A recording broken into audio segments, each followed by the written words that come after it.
मौजूदा अगर देखा जाए चल रही एफडी की जो रेट्स है या जो दर है, अभी जो उनकी करंटली जो एफडी है किसी एक बैंक में है, वो किसी और बैंक में अभी पैसा ट्रांसफर करें जहां पर बेहतर रिटर्न मिल रहा है या फिर इसे चलने दें, ये उनका सवाल है।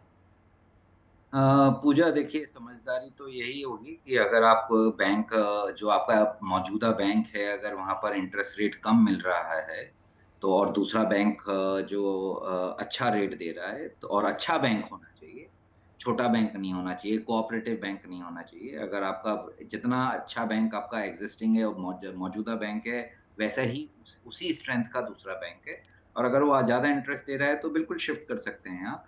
पर एक बात का ध्यान रखिएगा, बैंक जब आप अगर एफडी को तोड़ेंगे, हम्म।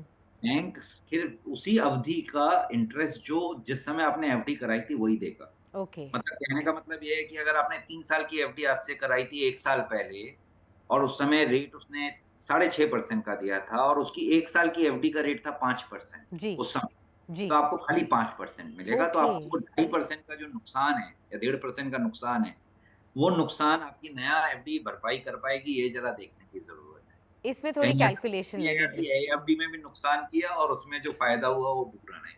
बिल्कुल, बिल्कुल। और आपने जो शिफ्ट किया उसके बाद आपका फ़ायदा हुआ या नहीं हुआ, इसे डेफ़िनेटली आप ध्यान में रखें। अगला सवाल लेते हैं, ये रमेश का सवाल है नागपुर से। वो आपसे पूछ रहे हैं कि उनकी सैलरी 50,000 रुपये प्रति महीना है, इसमें से वो 15,000 रुपये हर महीने निवेश कर सकते हैं। अब कितना वो एफडीज़ में रखें और बाकी कहाँ पर लगाएँ, ये आपसे जानना चाहते हैं।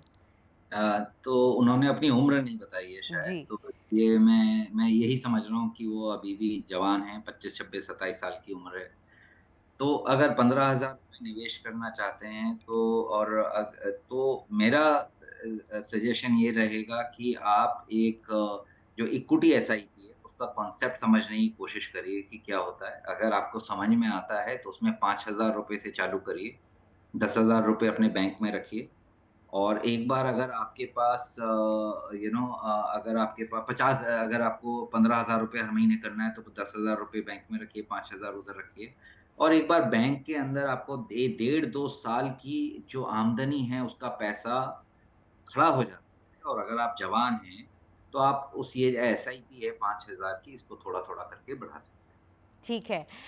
उम्मीद करते हैं रमेश आपके सवाल का जवाब आपको मिल गया होगा। एक आखिरी सवाल लेते हैं। ये नीरज का सवाल आया है दिल्ली से। वो पूछ रहे हैं आपसे कि वो एक सीनियर सिटीजन हैं और शॉर्ट टर्म के लिए किन म्यूचुअल फंड्स में वो निवेश कर सकते हैं, ये सब बता दीजिए उनको। देखिए, आप क्योंकि सीनियर सिटीज़न हैं, पहले तो आपको देखना चाहिए कि आपकी ये जो सीनियर सिटीज़न स्कीम है पोस्ट ऑफिस की, उसमें आपने पूरा निवेश किया है, नहीं किया। अभी इस साल सरकार ने वो 15 लाख बढ़ा के 30 लाख कर दी है उसकी लिमिट। तो अगर आप उसको एग्ज़ॉस्ट कर चुके हैं, तो फिर म्यूचुअल फंड में आ सकते हैं, क्योंकि आपको एक टैक्स का एडवांटेज भी है, तो आप पहले बाकी ऑप्शंस देखिए।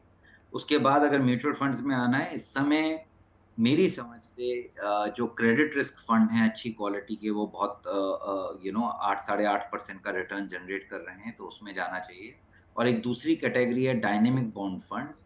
अगले 2 से 3 साल के लिए अगर आप उसमें निवेश करेंगे, तो उधर भी आपको 8 से 9% का फ़ायदा हो सकता है।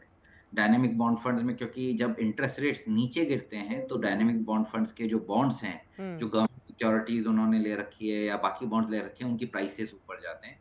और क्योंकि मेरी एक ऐसी पर्सनल एक ओपिनियन है कि 6 महीने के बाद इंटरेस्ट रेट्स पर पॉज़ आ जाएगा, ओके। सरकार आरबीआई और नहीं बढ़ाएगी, उसके बाद गिरने चालू होंगे। तो जब गिरेंगे इंटरेस्ट रेट, तो आपका रेट ऑफ रिटर्न बढ़ जाएगा। तो आप 2 से 3 साल के लिए अगर आप सोच रहे हैं डालने की, तो डायनामिक बॉन्ड फंड एक बहुत उम्दा ऑप्शन है।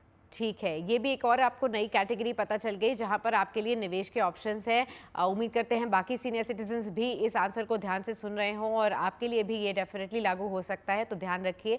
राघवेंद्र जी, बहुत बहुत शुक्रिया हमारे साथ इस खास शो पर मौजूद रहने के लिए और तमाम जनता के सवालों के जवाब देने के लिए और ओवरऑल फिक्स्ड इनकम निवेश के ऊपर सभी क्लैरिटी देने के लिए। उम्मीद करते हैं सभी दर्शकों को पता चला हो कि किस तरीके से अब वो अपनी रणनीति बदल सकते हैं और जो भी उनका पोर्टफोलियो, इसमें अगर बदलाव की ज़रूरत है तो कैसे आगे बढ़ सकते हैं। बहुत बहुत शुक्रिया। आगे भी आपसे बातचीत जारी रहेगी। फिलहाल के लिए नमस्कार। वीडियो पसंद आया तो हमें लाइक, कमेंट, शेयर और सब्सक्राइब जरूर करें।